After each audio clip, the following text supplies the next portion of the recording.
Good morning, good afternoon, good evening, whichever you feel applies the most. I'm Taylor, your casual crypt keeper, and I've got something for you today. Now, my favorite movies are horror movies. That's probably not too surprising. Now, I'm not a big true crime guy, but fake crime in movies? Oh yeah, I can't get enough of that stuff. But I bet you didn't know that some of the scariest horror movies out there have been inspired by stories that are somehow even scarier than the scripts, and they're real.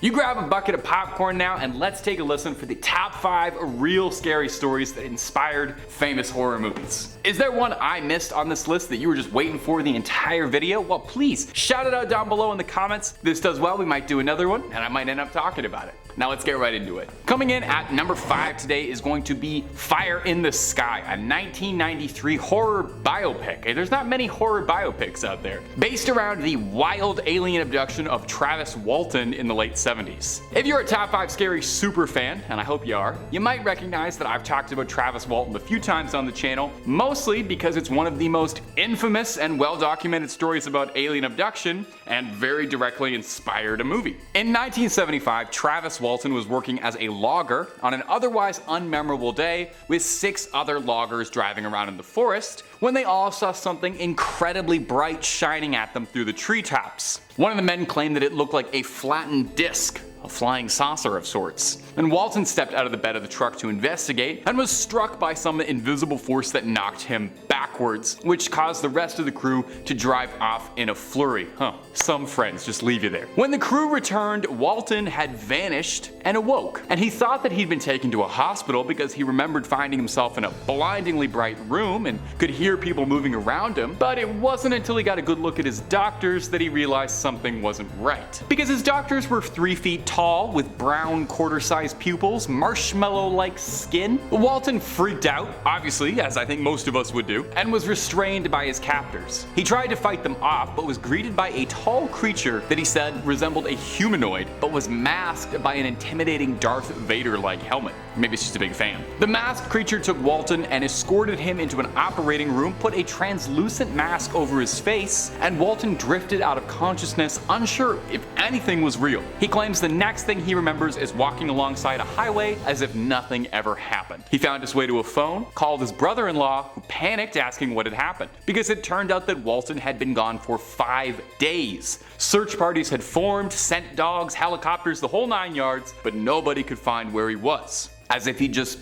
blinked out of existence. And then blinked right back. Travis swore what happened to him was a real abduction and has gone on the record many times, maintained his story since that fateful week in 1975 that he was telling the truth. And if you're listening to all that and you think that story sounds really interesting and they should make a movie about it, well, do I have a movie for you. It's called Fire in the Sky. It was in 1993. I haven't seen it, otherwise I'd give you more trivia, but I bet it's pretty good. And if you're looking for more trivia about horror movies that I have seen, well, you can watch the rest of this video, but you can also click through on Top 5 Scary, where we've got loads and loads of horror movie content and pretty much just anything scary you can think of. We got videos on aliens, ghouls, goblins, Frankensteins, true crimes, all of it. Hit subscribe, make sure you hit that little bell as well, but do that at the end of this video because I got 4 more movies coming up for you. Number 4, The Hills Have Eyes. Wes Craven is a master of horror and frequently was inspired by headlines, stories, and the world around him for his terrifying horror movies. Don't be too surprised if this isn't the only mention of Wes Craven on this list. Spoiler alert, it's not. Now, one of Craven's most iconic movies is the original Hills Have Eyes, a terrifying 77 film about a family that becomes stranded in the Nevada desert and are savagely attacked by a group of brutal raiders who've got a real taste for human flesh. Now, the film was intended to be a commentary on how even in civilized parts of the world, humans can denigrate to unfathomable violence and cruelty, and was largely inspired by a folk tale of a clan of Scottish people-eaters led by one Sawney Bean. The Bean clan lived up in Scotland sometime between the 1500s and the 1600s, and the family is thought to have killed hundreds of people in their time to cook and eat them. Now, there is no definitive, indisputable proof of the Bean clan existing, but several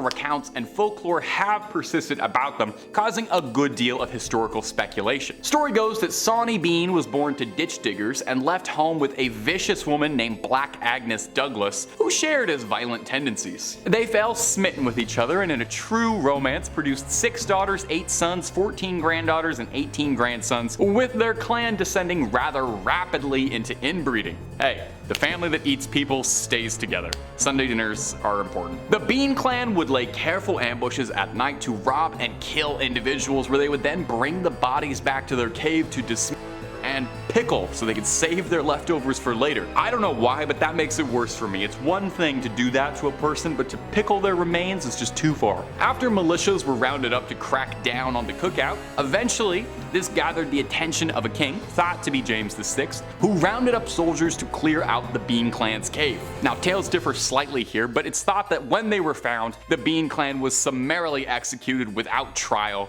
thinking they weren't fit to stand one. It's really not much of a leap to see how a clan of outcast, isolated, inbred peasants capturing, killing, and eating people inspired the horrific family in The Hills Have Eyes. Now, I feel like I gotta take a shower or something. After talking about a disgusting family of inbred hillbillies eating human flesh, I feel like we should talk about, I don't know, maybe a slightly more upbeat horror movie, if there is one. Number 3, The Texas Chainsaw Massacre. I didn't format this list very well because this is also a movie about a clan of inbred hillbilly killer people eaters. Wow, that rolls off the tongue. The original Texas Chainsaw is one of my favorite horror movies of all time. You can see I'm getting a little bit too excited talking about it. There's a little bounce in my step when I talk about Leatherface. It's gut-wrenchingly horrifying in a way that the sequels were just never able to capture. And despite its larger-than-life, terrifying premise, the movie is very grounded and directed in such a grisly style that it seems more like evidence than a movie. It seems like something truly happened to a bunch of hapless tourists. While the whole Sawyer clan are vile, it's Leatherface that dominates your attention, the wretched butcher of the family, clad in human skin, wielding a chainsaw behind dead, broken eyes, a scared, mentally feeble man doing what his parents want. Leatherface is one of the most terrifying horror movie icons ever, and he was based on a real man. Leatherface is inspired by the real-life butcher of Plainsville, Ed Gein, who is an infamous criminal who lived in Wisconsin on an isolated farmstead with his domineering mother. After his mother passed, Gein's mental state deteriorated very poorly, and he began robbing graves to satisfy his desires. Now, Gein wasn't just a grave robber, he was a killer too, let's get that out of the way. He targeted women and he would use their remains to create horrific keepsakes. Gloves, masks, lampshades, clothing, all the things Leatherface and the Sawyer family decorate their home with, you could find in Ed Gein's home. You can find pictures of these things, but I think I'm gonna give the editors a break. Throw a picture of a kitten or something up here, and if you're curious about it, you can search it on your own time. There are pictures out there. Perhaps most disgusting was his intent to create a woman's suit that he could climb inside of to wear another person's skin. And if that sounds familiar, it's not just Leatherface that Gein inspired. His horrific MO inspired Buffalo Bill from Silence of the Lambs and Norman Bates from Psycho, especially that relationship with a domineering mother. Authorities would discover Gein in 1957 and were shocked by the contents of his house. He was arrested and would spend the rest of his life in mental asylums and died in obscurity, but the legacy he left will shock people for decades after his passing. Number 2, Scream. Oh, if I had to pick like a favorite of all time horror movie, there's a good chance it'd be Scream. I know I literally just said it was Texas Chainsaw. Scream's awesome. It's a fun, clever subversion and satire of tired horror movie tropes. A horror movie in which the characters know they're in a horror movie. And it's just a great slasher with an instantly iconic bad guy. Ghostface was an overnight icon as one of the coolest horror villains. He looks great on a t-shirt. Now, the Woodsboro Killer wasn't just inspired by his love of Michael Myers and Jason Voorhees, but by the real-life serial killer Danny Rawlings, known by his gruesome sobriquet, the Gainesville Ripper. Rowling was a delinquent living in Gainesville who had trouble keeping a job and had been arrested several times for robberies and once for stalking and peeping. Naughty naughty. In 1990, Rowling began a string of violent killings, exclusively against petite Caucasian college-aged brunettes. He would break into their homes, kill them, and defile their bodies. He would pose his victims in tableau and these disgusting scenes in the hopes that the police would be shocked by what he had left for them. Most horrifyingly though, All of this happened in the span of a few days, shocking the college town. It wasn't until later when a killing in a different town of Shreveport gave authorities enough information to put together key details and evidence connecting Rowling to both crimes and apprehend him. He was arrested and put to death. On trial, he said his goal was superstardom and he wanted to be a celebrity like Ted Bundy. Screenwriter for Scream, Kevin Williamson, said that while hearing the news about the Gainesville Ripper, he looked around his house and noticed a window open in his home that he couldn't remember leaving open, instantly terrifying him